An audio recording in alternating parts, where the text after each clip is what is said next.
When Sony first revealed the next God of War game, which many theorize will be titled God of War Ragnarok, it announced an ambitious 2021 release window alongside it. But since the God of War Ragnarok reveal included nothing more than a logo, and not even the game title, many were unconvinced that it would actually launch this year. And as it so happens, the God of War Ragnarok release date has indeed been delayed outside of its 2021 release window. Sony Santa Monica studio and Hermen Hulst confirmed as much in a recent blog post, where it confirmed that development on God of War started later than another one of its big upcoming games, Horizon Forbidden West. It said that it made the decision to delay God of War Ragnarok's release date to 2022 so that the development team can deliver a game that lives up to fan expectations without sacrificing the health of its developers. The God of War Ragnarok release date delay wasn't the only big piece of information from Sony's recent blog post. The post also doubled down on God of War Ragnarok being a cross-gen release coming to both PlayStation 4 and PlayStation 5. This has always been the intention, though it seems to be under my impression that the new God of War game would be skipping some features in favor of being also a PlayStation 4 game. With Sony reiterating that God of War Ragnarok is a cross-gen release, it seems like fans can put those doubts aside. As for its new release date, it will be interesting to see exactly where in 2022 it winds up. If Sony thought there was a chance that the God of War Ragnarok release date would be in late 2021, then one would think that there's a possibility the game could drop in the first half of 2022. However, there is very little known about the new God of War game in an official capacity, so that is pure speculation at this time. Absolutely no gameplay footage has been shown so far, and it's unclear when exactly it will even have a proper reveal. PlayStation is part of Summer Game Fest, though, so maybe fans will get their first glimpse at the new God of War game sooner rather than later. Whatever the case may be, the God of War delay should ensure that the final product has a better chance of meeting fans' lofty expectations. The 2018 God of War game was one of the most critically acclaimed games of the last decade, and so the sequel certainly has some big shoes to fill. Sony has said it believes in generations, and that quote can be interpreted in a bunch of ways. Games, such as the aforementioned, have released as exclusives, and many assumed the God of War sequel would as well, in order to take advantage of all the PS5's unique features. If that's not the case, or at the least since it is releasing on PS4 too, does that mean one version will be inferior? Will the next-gen version be watered down as a result? How does Sony and the associated developers decide, aside from any case-by-case assumptions, what will be cross-gen like Horizon and God of War and what won't be like Returnal and Demon's Souls? To answer these questions, many assume things like the PS5 shortages likely factor into how the game will sell. With PS5 shortages lasting into 2022, though, that's not really concrete speculation. It stands to reason that releasing on both will be good for sales, but that doesn't add up much either. Both sound reasonable, but they are not bona fide explanations. If Sony could partially meet demand, God of War is one title that would really sell the PS5. As it stands, until it is announced, no one knows for sure why one game is exclusive and another isn't. As a result, while the delay is not surprising, the cross-gen decision is. I predicted that the next God of War would be a definitive next-gen experience, and I also said that it would definitely get delayed to 2022 to release on April 22nd, and many may be questioning that with the recent news. What should be kept in mind, though, since so few details are known about the game, is that empty speculation doesn't really help. God of War 5, Ragnarok, or whatever it is called will release on PS4 and PS5 in 2022, there's no denying that now. But that doesn't have to hamper the experience on either console. Until the game releases, based on the first of the new games alone, those are worried should take solace in knowing that this delay only helps deliver the definitive experience, and the cross-gen release just helps more dive into that, regardless of the whys or hows or ifs of the situation. Head of PlayStation Studios Hermen Hulst also confirms Gran Turismo 7 will be cross-platform, with the racing game coming to PS4 and PS5 next year. Today has already been a huge day for PlayStation news, with head of PlayStation Studios Hermen Hulst offering new updates on several of Sony's biggest upcoming projects through an interview on PlayStation Blog. God of War got its long-rumored delay into 2022, and Horizon Forbidden West's 2021 release was confirmed to currently be on track, although Hulst hinted that it's not set in stone just yet. However, a new announcement was made about one of PlayStation's other big upcoming exclusives during the interview, with Hulst confirming that Gran Turismo 7 will be a cross-gen game. The upcoming racing sequel will hit both PlayStation 4 and PlayStation 5 when it launches next year. Hulst revealed the news while talking about the importance of continuing to support the PlayStation 4, claiming that you can't build a community of over 110 million PS4 owners and then just walk away from it. He went on to reveal that several upcoming PlayStation exclusives will also offer previous generation ports, listing Horizon Forbidden West, the upcoming God of War, and Gran Turismo 7. It seems the strategy is to continue supporting the PlayStation 4, while ensuring there's still an incentive to pick up a PlayStation 5, with the next-generation console offering exclusive experiences such as Demon's Souls, Returnal, and the upcoming Ratchet & Clank Rift Apart. As for Gran Turismo 7, little has been shared about the game since its delay earlier this year, with PlayStation CEO Jim Ryan telling GQ magazine that the game had been heavily afflicted by COVID-related production challenges. He did promise that more news about the game would come when it's available, alluding to a long wait for fans of the iconic racing franchise.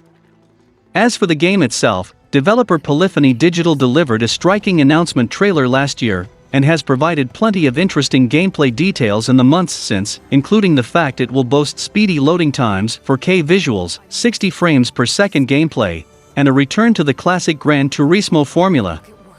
Its trailer came during the PlayStation 5 reveal event, offering a cinematic look at the game as well as some gameplay, as players raced around an array of stunning tracks in various high-powered sports cars. The title was praised by fans for its enhanced visuals, with the footage showing off next-level reflections and lighting. As for other parts of Herman Hulst's interview, the PlayStation Studios head discusses single-player games, the number of titles currently in production at Sony's various studios, and the importance of focusing on new IPs. It's clear Sony has a lot on in the works right now in addition to Gran Turismo 7, and is pushing to deliver fans plenty of exclusive games for both PlayStation 5 and PlayStation 4. In Hulst's response, he also says that Horizon Forbidden West looks to be on track for a release this holiday season, but that it isn't completely sure yet. He says that the team is working hard to try and solidly confirm the release date as soon as possible. Hulst also mentions the importance of AAA single-player titles for PlayStation like Horizon Forbidden West, which is one of the PlayStation 5's biggest upcoming titles. The concern for Horizon Forbidden West's release came as a consequence of the pandemic, and the game's focus as a narrative-driven experience. Narratively driven games like Horizon Forbidden West require numerous hours of performance capture from a number of actors and crew. Coordinating recording sessions have proven very difficult for AAA titles since the pandemic started, with Hulst naming the God of War sequel as a particular title that has been delayed due to similar issues. It is good news for fans that Horizon Forbidden West looks as though it will still launch this holiday season. It is not altogether surprising, as the shown gameplay did look rather complete and far along in development, but it is always nice to have confirmation that it is still on track, even if Hulst says that it is not set in stone yet. Hopefully, Sony will have an official release date or more to say about Horizon Forbidden West soon. It is possible that players will see more of the game and Sony's other numerous first-party titles, as the company confirmed that it will take part in this month's Summer Games Fest. The PlayStation 5 is off to a great start, and its consoles are selling out across the world. It launched with major games including Marvel's Spider-Man Miles Morales and Demon's Souls, and has titles like Ratchet & Clank Rift Apart and Horizon Forbidden West coming before too long. However, there's one aspect of the PS5 era of PlayStation that's worrying a certain segment of its audience. Japanese gamers are worried the company is leaving Japan behind, though PlayStation Studios boss Herman Hulst says there's no need to worry. The issue stems from PlayStation's growing westernization in recent years. Decisions like moving PlayStation headquarters to the United States and hiring former PlayStation UK head Jim Ryan to become CEO of Sony Interactive Entertainment are perhaps the most significant examples. But other things, like the closure of Sony's Japan studio, and its new focus on Western studios like Santa Monica Studio, Guerrilla Games, Insomniac Games, Naughty Dog, and Sucker Punch, have contributed to the situation. It's become enough of an issue that PlayStation decided to directly address the matter in a newly published Q&A with Hulst. The question for Hulst asks whether Japan remains a focus for development, or if PlayStation is shifting toward a Western focus. Hulst responds by saying, "Oh no, I want to be very clear that Japanese games and Japanese talent remain extremely important to PlayStation." He goes on to say that both Japan and Asia are associated with Sony, the PlayStation brand, and PlayStation's top franchise's success. As an example of PlayStation's continued focus on Japan, he points to Sony's PlayStation 5 showcase event from 2020. He says that the games shown during the event featured a Japanese influence and were a key part of PlayStation's DNA. Hulst goes on to mention that games from Japan and Asia have potential and are high quality. He also mentions Polyphony Digital being an important part of the PlayStation family and building Team Asobi into a world-class studio in Tokyo. Notably, Hulst does not directly address the idea that PlayStation's priorities have shifted, or that the West has become a larger priority for the company over time. He only clarifies that Japan remains a priority for PlayStation, though he does also place Japan in the same group as Asia, which is an odd association given the question focused solely on Japan. It can both be true that PlayStation continues to prioritize Japan, while also prioritizing it less than years prior due to a shift in focus toward the West. Even with the closure of Japan's studio and other shifts toward the United States, PlayStation still has a much stronger relationship with third-party developers in Japan than other platforms, though the possibility of that changing seems higher than ever. As a result, now Team Asobi of Japan Studio, the creators of critically acclaimed Astro Bot games, have been officially promoted as a big first-party developer studio alongside its big brothers. Asobi and Pixel Opus are also working on new IPs, which is great as most of PlayStation first-party studios are making a new IP, which would be huge. Speaking of new IP, PlayStation fans wondering what Days Gone developer Bend Studio will be doing next get some more answers, as PlayStation Studios head Herman Hulst and Bend Studio has confirmed a few details on the studio's next project. While it will not be related to Days Gone, his description indicates that it may appeal to the same audience. Fans have been waiting on concrete information regarding Bend Studio's new game for some time now. While the studio was supposedly working on an Uncharted project, that game was scrapped. A pitch for Days Gone 2 was also rejected by Sony, something that has led to a massive movement for such a game to become a reality. If a Days Gone sequel ever does happen, it will be after Bend releases its new IP, as the new project will likely be a massive undertaking for the developer. According to Hulst, Bend is very passionate about its next game. Confirming that it has deep open-world systems for gamers to enjoy, Hulst makes sure to clarify that this is a new IP which will probably use Unreal Engine 5. As such, it will not be set within the Days Gone universe, with players instead being thrust into a brand new world. At the same time, Hulst does clarify that it has some of the same systems that were developed alongside Days Gone. While he does not clarify which systems these are, players may be fighting hordes of enemies like Days Gone's Freakers inside this new game. While they will likely not be zombies, as the game could have anything from a fantasy to a sci-fi setting, a mechanic that sees dozens of enemies on screen could be making a return. Hulst also confirms that this game will be open world like Days Gone, though no details are given on the scale of the world itself. With Hulst mentioning the similar systems to Days Gone, it is possible that elements from the rejected Days Gone 2 pitch could make it into the new IP. Outlined by director Jeff Ross, the sequel would have featured co-op play, with gamers trying to survive and build up a base together. While Sony may not have been intrigued by the notion of more Days Gone, it could have found this possible multiplayer component appealing.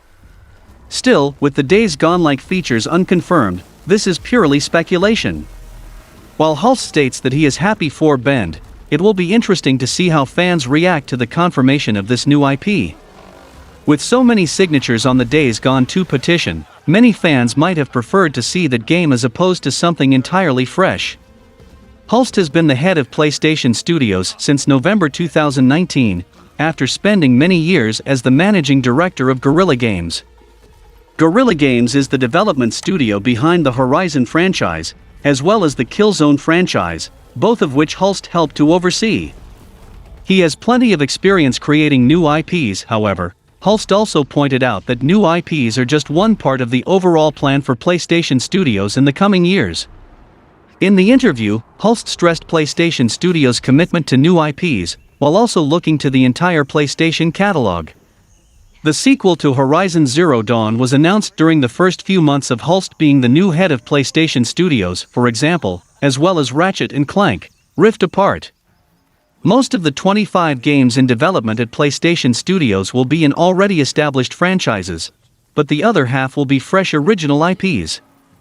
Hulst also gave some insights into how PlayStation Studios operates in general, their response to the COVID-19 pandemic, and how PlayStation Studios works with partner developers. There are 13 teams officially under the PlayStation Studios umbrella, but Sony also makes partnerships with other studios, like From Software, to work on exclusive games. Bloodborne is one example of a PlayStation exclusive developed outside of PlayStation Studios. Interestingly, Hulst says that he thinks there is no difference in calling partner studios part of PlayStation Studios, although they are not owned or operated by Sony.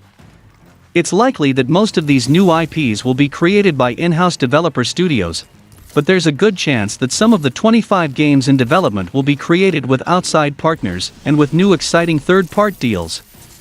By assessing these situations, I can tell that the PlayStation 4 versions will definitely hold the game back, even if it is graphically impressive. But we can see that titles like God of War is huge, and releasing it only on the PlayStation 5 could affect its sales because the PS5 is nearly impossible to get. But I can see some PlayStation 5 exclusives releasing consistently at the same time. Santa Monica Studio, Naughty Dog, Guerrilla Games, Bend Studio, Sucker Punch, Housemarque, Team Asobi, Pixelopus, Sony London Studio, all of them are working on 2 or more projects, which is stunning and great to digest. At the same time, Herman Hulst also mentioned the PC ports of PlayStation exclusives, which is disappointing and hard to digest. PlayStation's pride is bleeding, and more PC ports can lead Sony to make terrible decisions in the future, which I fear can end up like Xbox. I think they are intelligent enough to keep the limits, and I hope them to. E3 2021 is just around the corner. In fact, this year's E3 is only a couple of weeks away, which takes between June 12th and June 15th. According to the E3 2021 attendees list, Sony won't be making an appearance this year. Maybe because they have their own PlayStation Experience event planned for 2021? Rumor has it that Sony is planning a PlayStation Experience event for June 28th. This big event will be all about games coming out between this year and next on PS4, PS5, and PSVR. The email report also claims that some Sony first-party studios, PlayStation Studios, will be in attendance. These include Guerrilla Games and Santa Monica Studios. They also claim that some third-party publishers will also be gracing the event with their presence. Capcom, Square Enix, Ubisoft, EA and others will be there apparently. And last but by no means least, the PlayStation Experience 2021 event will also reveal the release date for Horizon Forbidden West, as well as the first look at PSVR 2. The last time Sony presented a PlayStation Experience, PSX, event was 3 years ago in 2018. And with the PS5 manufacturer not attending E3 this year, they will surely be wanting to put on an event of their own. Sony previously skipped out on E3 in 2019 and pulled out of E3 last year, although it was eventually cancelled anyway due to coronavirus. If Sony isn't planning a big PlayStation Experience event for this year, which they probably aren't, then they might at least do another State of Play or PS5 reveal type of event. There is definitely stuff for PlayStation to show more of this year. The Horizon Forbidden West release date for one. I would also like to experience gameplay and cinematic trailer on God of War 5, and there is of course more to see and learn about the next generation of PlayStation VR. It seems that the most likely outcome will be PlayStation hosting an online event to share their game-related news. However, with the world slowly getting to grips with COVID in countries like the US and UK easing restrictions, Sony could well opt for a live event. Maybe somewhere like London, but until then we should wait and see. Speaking of new games, there's a chance that the upcoming BioShock 4 video game will be exclusive to PlayStation 5. When the original BioShock game launched in 2007, it was an Xbox 360 console exclusive. The OG BioShock eventually made its way to other platforms, though, and future entries in the series were multi-plat right off the bat. However, a new rumor suggests that the upcoming BioShock 4 game may be returning the franchise to its timed exclusive ways, as it seems the game may wind up being a PlayStation 5 exclusive. According to the Xbox Era podcast, as spotted by DualShockers, it's possible that BioShock 4 will be a PS5 exclusive, either timed or fully. Fans should take this information with a grain of salt, though it is worth pointing out that some legitimate leaks have come from Xbox Era and its hosts in the past. Regardless, if this is true, it will likely prove to be a controversial decision on the part of 2K Games, as BioShock fans on Xbox will likely be upset. But fans shouldn't get too worked up just yet. It's true that Sony has penned a variety of timed exclusivity deals for the PlayStation 5 with third parties, as evident by Final Fantasy XVI's PS5 exclusivity and others, but it's always possible that Xbox Era's information is off. It's also possible that this deal isn't even in the works at all. Since so little is known about BioShock 4 at this point, fans should just stand by for more official information. Beyond the fact that BioShock 4 is being developed by Cloud Chamber, there is pretty much next to nothing that's known about the game. There's been plenty of speculation at what it might entail, and if it will be returning to previous settings like Rapture or Columbia, but nothing concrete has been shown to date. However, some BioShock 4 job listings have potentially revealed a few details about what fans can expect from the game. According to job listings, it seems BioShock 4 will have more RPG elements, with a Fallout-style dialogue system. Other job listings suggest that BioShock may forth even be an open-world game, which would be quite the departure from previous entries that, while having open environments for players to explore, were still very linear in nature. And of course, plenty of things can change during game development, and so it's always possible that these particular aspects of BioShock 4 won't make it into the final product, so fans should keep that in mind. Something less likely to change, though, is the engine that BioShock 4 is being built with. Job listings point to BioShock 4 using Unreal Engine 5, which means that the game will likely be skipping PlayStation 4 and Xbox One, though that was expected anyway. Ultimately, fans will need to wait for an official reveal of BioShock 4 before they can truly know what to expect from the game.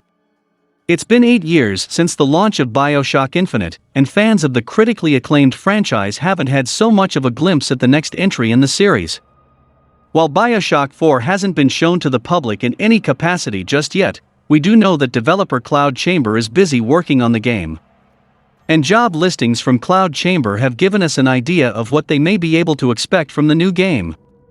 Job listings in the video game industry can often be the source of information about games prior to official announcements. However, the nature of video game development means that these job listings can become outdated pretty quick. Maybe someone is hired to work on a certain aspect of a game, only for the team to change its mind and refocus its efforts elsewhere. But while there's that caveat to keep in mind, fans may still find the information in these job listings interesting, and they could provide some genuine insight into the final product. Every game in the BioShock franchise has been first-person, dating all the way back to the 2007 original. Since BioShock is a spiritual successor to the first-person System Shock games, this really should come as no surprise. In a job listing from February 2020, Cloud Chamber was looking to hire a senior game designer, and the job description specified the use of a first-person camera. While BioShock 4 being first-person may seem like a given considering the other games in the series, there's always the chance for experimentation, though that doesn't seem like it will be happening with the new game. When it comes to the BioShock games, one of the most important elements of any given game in the series is its setting. BioShock's Rapture is considered by many to be one of the most impressive settings in all of gaming history, and it was welcomed back with open arms in BioShock 2. BioShock Infinite decided to go with a completely different setting in Columbia, trading the underwater city of Rapture for a city that floated above the clouds. Since Rapture and Columbia are both hugely iconic locations, The question has always been whether or not BioShock 4 will be set in one of them again, or go with a completely different setting.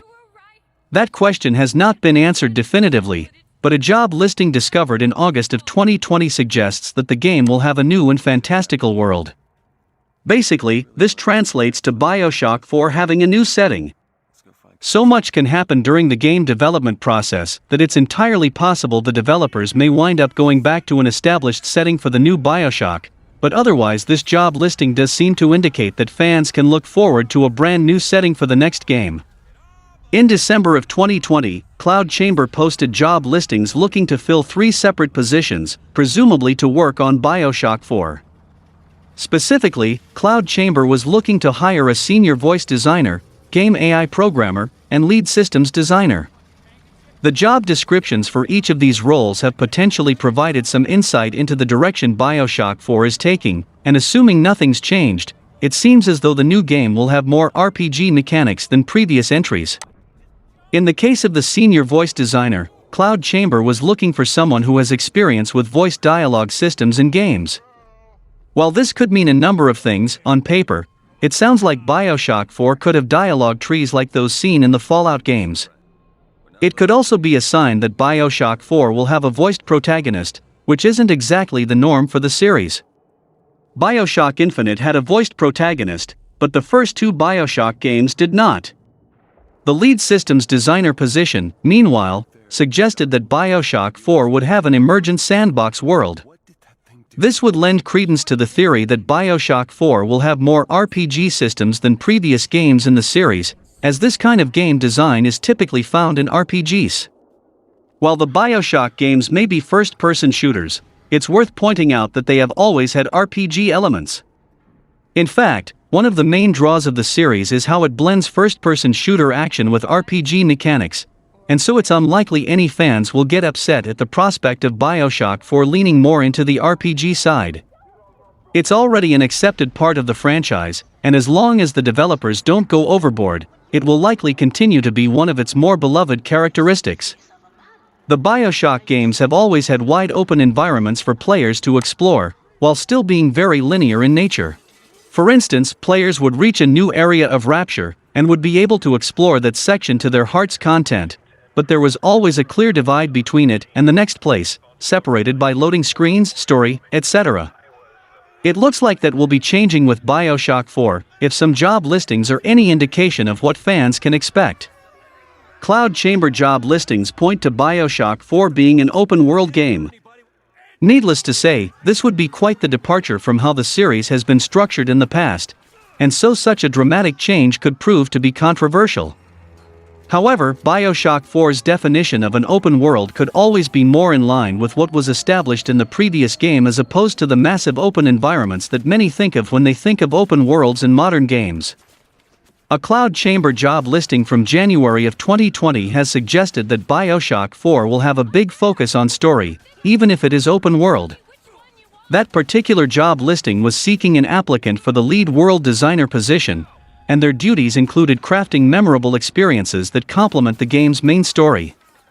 So it seems that even if BioShock 4 does have an open world, what players experience in that world would still be geared toward main narrative as opposed to stuffing the world full of side quests and busywork like many open world games tend to do. A more recent job listing seemingly doubles down on BioShock 4's open world setting. A job listing spotted in April of 2021 flat-out states that Cloud Chamber is looking to hire someone who can weave impactful, character-driven stories in an open-world setting. While it's not quite an official announcement, this job listing means it's a safe bet that BioShock 4 will indeed utilize an open world whenever it releases. BioShock 4 having an open world seems like a sure thing now, as does its use of Unreal Engine 5. In May of 2021, a job listing was discovered that indicated Cloud Chamber was looking for a senior gameplay programmer who would be working with Unreal Engine 5. Unreal Engine 5 is undoubtedly going to be one of the most popular video game engines to use in this next generation, and so it's not that big of a surprise that BioShock 4 is using it. The first 2 BioShock games were built with Unreal Engine 2.5, whereas BioShock Infinite was built using Unreal Engine 3, so it makes sense for BioShock 4 to use Unreal Engine 5. What this does tell us about BioShock 4 is that the game is almost certainly going to be skipping the PlayStation 4 version and be next-gen only, which is a good news. And finally we have the Battlefield 6 news as Electronic Arts and DICE release a brief teaser trailer for Battlefield 6 that confirms the exact date and time the new game will be revealed. For months, rumors have been swirling about the upcoming Battlefield 6 game, with some industry insiders hinting that a reveal would be happening in June. Well, it seems that information was correct, as DICE and Electronic Arts have confirmed that Battlefield 6, or whatever it ends up being called, will indeed have its world reveal next week. The official Battlefield Twitter account released a very brief teaser that showed the Battlefield logo, along with the game's reveal date. On Wednesday, June 9th, at 7 a.m. Pacific Time, Battlefield fans will be able to tune in and see the world reveal for the next game in the long-running series. The teaser didn't offer any additional details about what fans can expect, but an assumption can be made based on the logo. The Battlefield logo is presented in a glitchy, electronic sort of way, which could very well clue fans into the game's setting. Rumors point to Battlefield 6 having a near-future setting, and this kind of presentation does seem to be pointing in that direction. And when one considers the leaked Battlefield 6 trailer, which seemed to show both modern and slightly futuristic technology in action, it does seem like fans can count on the game having a near-future setting as rumored. Something else fans may be able to glean from the brief teaser is Battlefield 6's title. Previously, leakers have suggested that Battlefield 6 won't actually be called Battlefield 6. On the contrary, the rumors have been that Battlefield 6's title would simply be Battlefield. The logo in the teaser simply shows the name Battlefield, and that seems to lend credibility to the reports that the game won't actually have a number in its title. There are plenty of other Battlefield 6 rumors to take into account as well. Rumors claim that Battlefield 6 will have a 128-player count for its standard multiplayer modes, and that the game will not have a single-player campaign. Other rumors claim that Battlefield 6 will feature an enhanced level of destructibility when compared to previous entries in the franchise, to the point where players, or natural disasters, will be able to level enter cities. When Electronic Arts and DICE finally release the Battlefield 6 reveal trailer on June 9th, it will be interesting to see which of these rumors are proven true and which ones turn out to be inaccurate. Fans of the Battlefield franchise will just have to tune in next week to find out for sure. It seems like the celebration started from May 27th, and leading up to E3, and the leaked PlayStation Experience June event, which is big delight and win for all gamers. And that's all for the video guys. Like and share the video for a greater audience. Comment your thoughts on the topics, and if you want to contribute for the growth of the channel, the link to my PayPal in the video's description and in the channel banner. As my resources are very limited, donations are always appreciated, and it can help me to create more contents and share news consistently, and could open doors for live streams, game playthroughs, podcasts, merch, etc. Thanks for watching the video, subscribe to the channel and click the bell icon, and until then from SMPV it's goodbye.